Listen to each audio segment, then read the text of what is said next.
मागच्या व्हिडिओमध्ये आपलं BPT थेरम झाला, बेसिक प्रोपोर्शनॅलिटी थेरम, त्याचा कॉन्व्हर्स झाला, त्याच्या काही करोलरी झाल्या.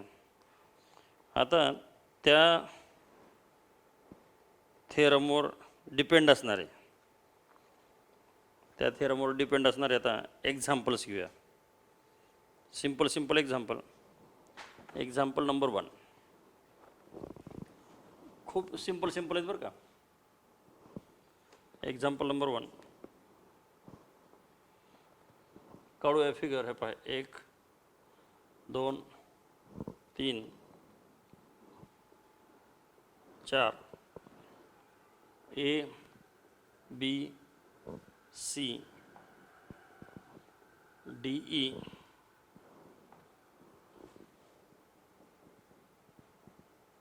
in figure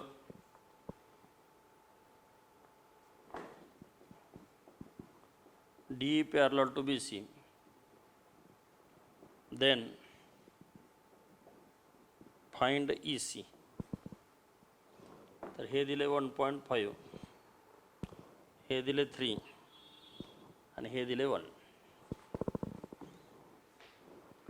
काढा फिगर, काढा, क्वेश्चन लिहा. त्यासाठी व्हिडिओ पॉज करावा लागते. ही मॅथमॅटिक्स शिकण्याची सोपी सिंपल मेथड आहे बघा ऑनलाईन एज्युकेशनमध्ये, की क्वेश्चन झाला की व्हिडिओ पॉज करा, क्वेश्चन लिहा. सोल्युशन झालं की व्हिडिओ पॉज करा, सोल्युशन लिहा. सगळं तुमच्या नोटबुकमध्ये आलं पाहिजे आणि डोक्यात. चला सोल्युशन. चला ट्रायंगलमध्ये जाऊया. In triangle ABC, comma D parallel to BC, याला रिझन गिवन. हे पा दिलं, मी काही मनानं म्हणाल नाही. हे पा D parallel to BC given. So आता एक थेरम झाला बघा आपल्याला. इफ पॅरलल म्हणजे inner triangle, if line parallel to third side, then it divides other sides in the same ratio. असा एक थेरम झाला बघा. त्याला आपण शॉर्टमध्ये असं म्हणतो, if parallel then divides in the same ratio. म्हणजे कसं होतं, AD upon DB equal to AE upon EC. AD upon DB equal to AE upon EC. आणि या थेरमचं नाव आहे BPT. हे BPT म्हणजे एवढा थेरम नाही, हे पूर्ण हे का ह्या 3 लाईनचा जो थेरम आहे हो का, 1 2 3. Inner triangle if parallel then divides in the same ratio, ह्या पूर्ण थेरमचं नाव आहे BPT. आता व्हॅल्यू टाकू. सो AD 1.5, DB दिले 3, AE दिले 1 आणि EC माहीत नाही. सो क्रॉस मल्टिप्लिकेशन करू. 1.5 into EC equal to 1 into 3. So 1.5 into EC equal to 3. 3 into 1 3. So EC equal to 3 upon 1.5. EC equal to 1.5 1.5 1.5 2 जार. EC equal to 3. झालं, संपलं. आणि बघा आता तुमच्या नोटबुकमध्ये तुम्ही कसं लिहितात मला माहीत नाही, पण मी असं लिहितो. हे पाय, इथे एक लाईन सोडली मी, ह्या स्टेपनंतर एक लाईन, या स्टेपनंतर एक लाईन, या स्टेपनंतर एक लाईन, या स्टेपनंतर, म्हणजे प्रत्येक स्टेपच्या नंतर एक एक लाईन सोडली आणि असं सुटसुटीत मोकळं साकळं लिहिलं आहे. कसं लिहिलं आहे, मोकळं आणि साकळं. तुम्ही सुद्धा असंच लिहा. चल नंबर 2. आता व्हिडिओ पॉज करा आणि हे लिहून घ्या. 2 वेळेस व्हिडिओ पॉज करायचा एका एक्झाम्पलला. क्वेश्चन लिहिलं इथं लिहिलं आम्ही, व्हिडिओ पॉज करायचा, आपण लिहून घ्यायचं. पुन्हा हे सोल्युशन सॉल्व करताना पाहायचं, पुन्हा व्हिडिओ पॉज करायचं आणि लिहून घ्यायचं. नंबर 2.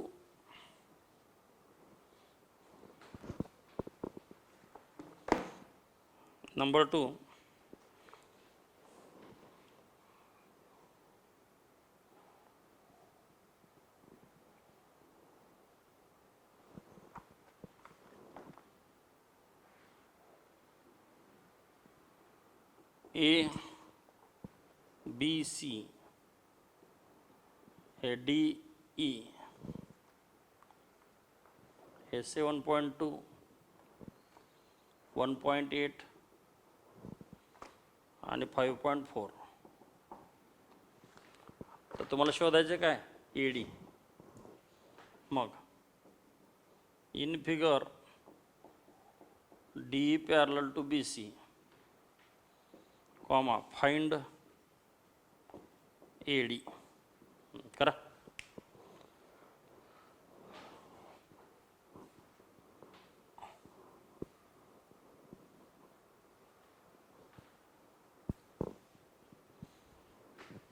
चला, ही लाईन याला पॅरलल आहे म्हणजे if parallel then divides in the same ratio. ह्याला आम्ही एक असं म्हणतो, ह्याला म्हणतात डिवाइड्स, ह्याला म्हणतात इन द सेम रेशो. चला, in triangle A B C comma D parallel to B C, D parallel to B C, ह्याला reason given. So in a triangle if parallel then divides in the same ratio म्हणजे A D upon D B equal to A upon E C. A D upon D B equal to A upon E C. ह्याला reason B P T, basic proportionality theorem. So A D नाही माहीत, D बी 7.2, ए 1.8, E C 5.4.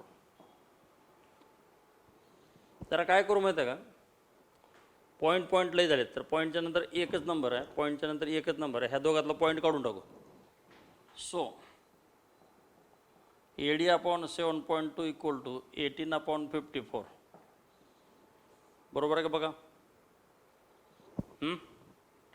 आता हा divided 7.2 तिकडे जाऊन multiply. So A D equal to 18 into 7.4 7.2 upon 54. हा divided इकडून multiply. 18 one the 18 3 जार 54. बरोबर आहे का. आता ह्या 3 ने डिवाइड करू. 3 one the 3 3 2 jar carry 1 3 4 jar and so AD equal to 2.4. AD equal to 2.4.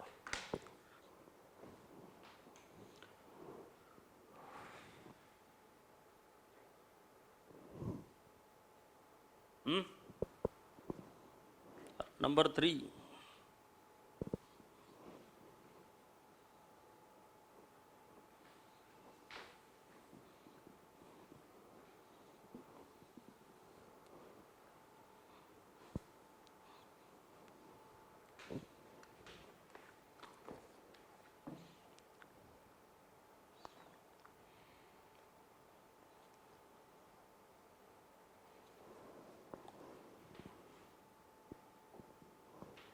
Number 3, E and F are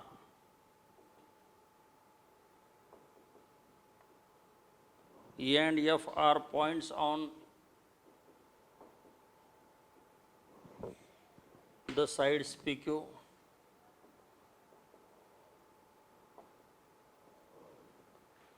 and PR respectively.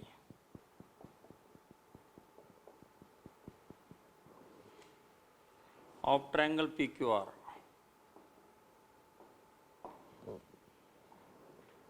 Full stop. If PE equal to 3.9 centimeter, EQ equal to 3 centimeter, PF equal to 3.6 centimeter, comma PR equal to 2.4 centimeter. then state whether EF parallel QR.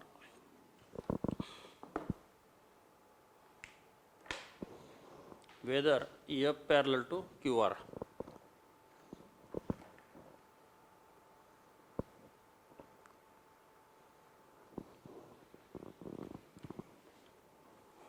चला हे लिहून घेता question.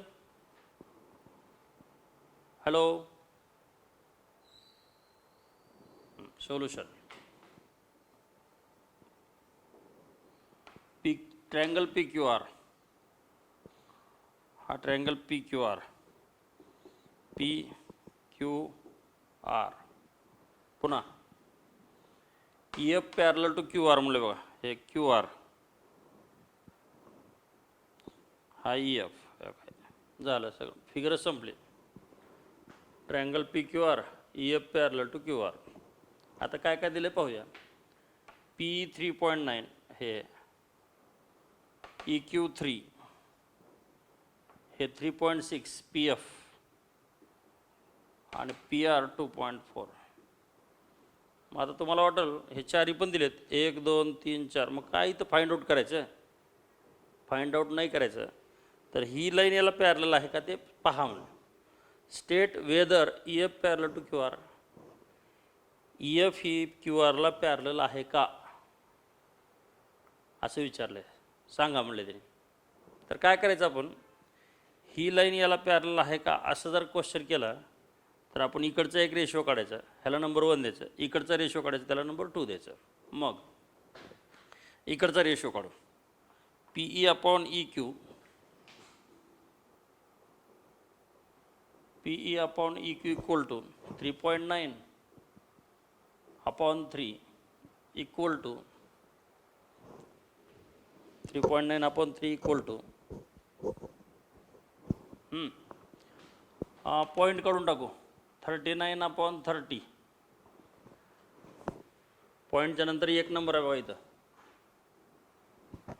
म्हणून एक number आहे म्हणून इथं एक 0 वाढवला. इथं 30 केलं 39. आता ह्या दोघाला 3 ने डिवाइड करा. 3 1 द 3, 3 3 जा 3 1 द 3, 3 0. 13 अपॉन 10 आला बघायचा आन्सर. याला नंबर 1 द्या. हा इकडचा रेशो. आता इकडचा रेशो घेऊ. PF upon FR, PF upon FR equal to 3.6 2.4, 3.6 upon 2.4 equal to. पॉईंटच्या नंतर एक नंबर आहे, पॉईंटच्या नंतर एक नंबर आहे, दोन्ही काढून टाका पॉईंट. 36 अपॉन 24. चला ह्या दोघाला मारा आता. कशानं? 12 मारू. 12 3 जार, 12 2 जार. त्याला रिड्यूस करणं म्हणतात, रिड्यूस. And so 3/2. हे 3/2 आलं बघा. फ्रॉम 1 and 2, फ्रॉम 1 and 2 सांगा. हे 13 अपॉन 10 आणि 3/2 हे इक्वल आहेत का? नाही. हे दोघं इक्वल नाही म्हणल्यावर हे पण दोघं इक्वल नाही ना. So PE upon EQ not equal to PF upon FR, and so हे P upon EQ not equal to PF upon FR divides in the same ratio नाही. हे नाही बघा. मग divides in the same ratio नाही म्हणलं ही line याला पॅरलल असेल का? नाही. So DEF is not parallel to QR. So EF is not parallel to QR. EF is not parallel to QR. ते त्याला पॅरलल नाही. काय काय केलं बघा आपण. फिगर काढली, फिगरमध्ये दिलेल्या लेंथ टाकल्या, 4 लेंथ 1 2 3 4. आणि आम्ही पुन्हा कन्फ्यूज झालो की अरे आता काय शोधायचं आपल्याला. तरी तर शोधायचं नाही, तर ही लाईन याला पॅरलल आहे का ते सांगा म्हणलं. तर पॅरलल आहे का असं विचारलं की पहिल्यांदा हा रेशो काढायचा, त्याला नंबर 1 द्यायचा. पुन्हा हा रेशो काढायचा, त्याला नंबर 2 द्यायचा. दोन रेशो इक्वल नाहीत आणि म्हणून divides in the same ratio नाही आणि म्हणून ती लाईन त्याला पॅरलल नाही. नंबर 2 तुम्ही करा आता. नंबर 2,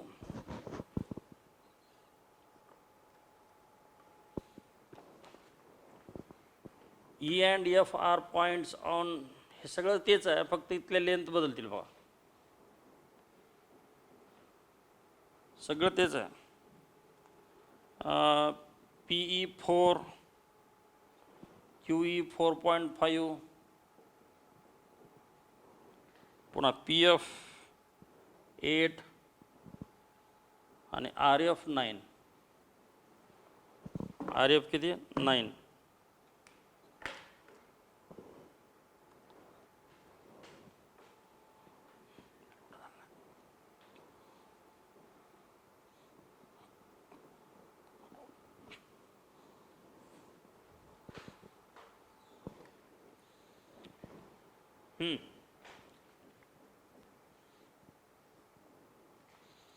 वन 2 3 तुम्ही करता का? बघा, तुम्ही करून बघा.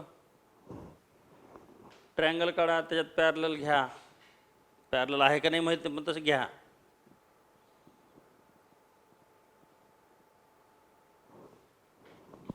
ट्रायंगलचं नाव PQR. F parallel to QR, पुन्हा P4, EQ 4.5, PF 8 आणि हे किती आहे? 9.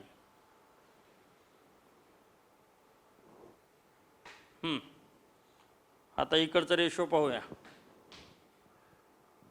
PE upon EQ equal to 4/4.5. चला, इथं पॉईंटच्या नंतर एक 0 म्हणून इथं 40 करू. 40/45.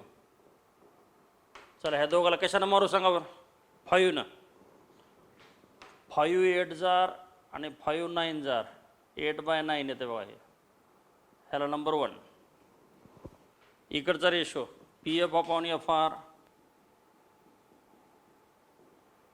इज इक्वल टू 8/9च आहे डायरेक्ट. हे 8 दिले, हे किती? 9. ह्याला नंबर किती? 2.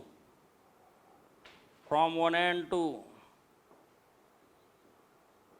हे 8/9 आहे, हे पण 8/9 आहे, म्हणजे हे दोघं इक्वल आहेत. So PE upon EQ equal to PF upon FR. And so ह्याचा अर्थ काय होतं? PE upon EQ equal to PF upon FR म्हणजे PE upon EQ equal to PF upon FR म्हणजे divides in the same ratio आहे. गेल्या वेळेस नव्हतं बघा. आणि जर divides in the same ratio असेल तर ती लाईन त्याला पॅरलल असेल. So F parallel to QR आणि ह्या थेरमचं नाव आहे CBPT किंवा कॉन्व्हर्स ऑफ BPT. असा थेरम झाला का? If divides in the same ratio then parallel. त्या थेरमचं नाव काय? Converse of BPT.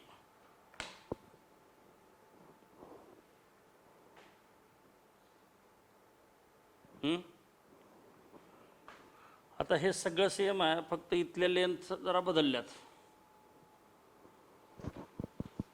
नंबर 3 लिहून घ्यायचे बाळा. If PQ equal to 1.28 centimetre, PR equal to 2.56 centimetre, PE equal to 0.18 centimetre and PF equal to 0.36 centimeter.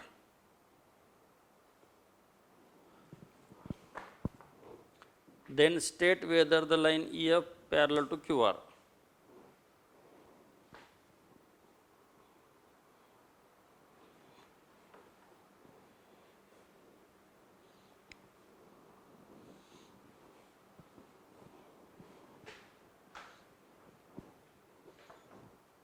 हे तुम्हाला एक्झाम्पल करायचं आहे.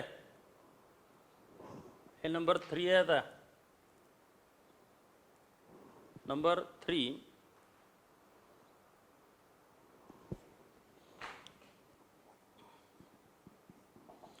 चला. ट्रायंगल पी क्यू आर,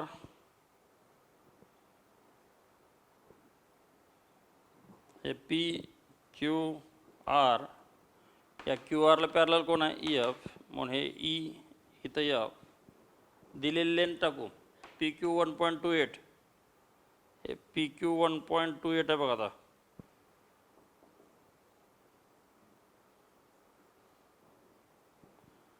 हे पी क्यू म्हणजे मोठा आहे बरं का ह्या वेळेस. पी आर मोठा आहे पहा, हे 2.56. हे मोठा आहे, हे मोठा. पी 0.18 हे छोटा, आणि पी एफ 0.36 छोटा. आणि मग असे लेन दिलेत बघा. मोठ्याची एक दिले, छोट्याची एक दिले. मोठ्याची एक दिले आणि छोट्याची एक दिले. आणि आता सांगा म्हणून हे दोघं पॅरलल आहेत का? काही नाही, आपण तीच करायचं. मोठा अपॉन छोटा करायचं. हे सॉरी, छोटा अपॉन मोठा करायचं. कारण छोटा अपॉन मोठा, आणि हे पण छोटा अपॉन मोठा, असं करायचं आणि करायचं. मग चला, P E upon P Q, P E upon P Q equal to 0.18 upon 1.28, 0.18 upon 1.28. Point काढून टाका, कारण 2 नंबर आहेत बघा. 1 2 1 2. 18 अपॉन 128, 18 अपॉन 128. ह्याला 2 न डिवाइड करता येतं बघा. 2 9 जार, 2 6 जार, 2 4 जार, 9 अपॉन 64 होते. हे हा रेशो. ह्याला नंबर 1. पुन्हा छोटा अपॉन मोठा करू. P F upon P R, हा पी एफ छोटा upon P R 0.36 upon 2.56. Point काढून टाका. 36 अपॉन 256. ह्याला 4 न डिवाइड करता येते बघा. 4 9 जार, 4 4 नाही तर 4 6 जार 24, कॅरी 1, 4 4 जार, 9 अपॉन 64. याला नंबर 2. From 1 and 2. हे इक्वल आहेत म्हणजे हे दोघं equal. P E upon P Q equal to P F upon P R, and so छोटा अपॉन छोटा इक्वल टू छोटा अपॉन छोटा. असं जरी केलं तरी हे ह्याला पॅरलल असते. त्याचं नाव बी पी टीचं आहे त्या थेरमचं. किंवा छोटा अपॉन मोठा इक्वल टू छोटा अपॉन मोठा जरी असलं तरी त्याला पण बी पी टीच म्हणतात. म्हणून हे छोटा अपॉन मोठा इक्वल टू छोटा अपॉन मोठा, म्हणजे हे divides in the same ratios आहे बघा. Then parallel. So E F parallel to Q R. So E F parallel to Q R, आणि ह्याला reason converse of B P T.